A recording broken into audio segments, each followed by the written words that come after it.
Change is coming. It's the slogan that defined the Duterte campaign. On Thursday, change began as former Davao City Mayor Rodrigo Duterte was sworn in as the Philippines' 16th president. In many ways, the result of the May 9th presidential election is an indictment of President Benigno Aquino's performance in the last 6 years.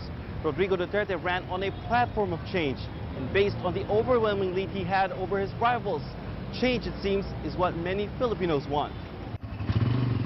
56-year-old Lorna Carvajal is one of the millions of daily commuters in Manila. She says the last 5 years have been a burden, as travel time has gone from under 2 hours to sometimes as much as 4 hours from her home to her workplace. I spend a lot more on transportation now because of all the shortcuts that I try to take. I'm always hot-headed, and my health is also affected because of all the stress and the lack of sleep. Despite taking the country's economy to new heights, Aquino's inability to solve the metro's traffic and transportation woes, among others, stuck with voters.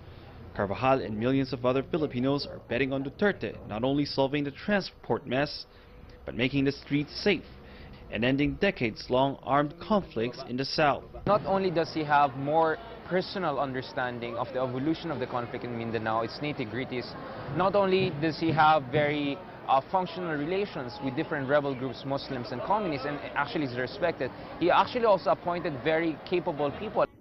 In the same vein, he might also be able to at least tone down the Philippines' maritime conflict with China.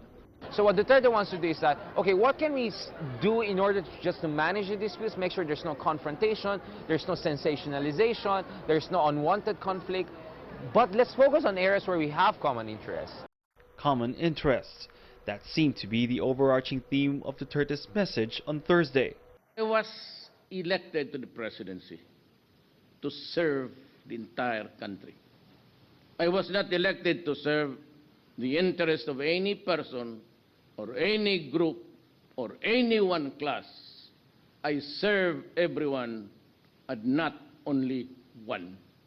A far cry from the polarizing Duterte seen in the past few weeks. Perhaps change is coming. Barnaby, CCTV, Manila.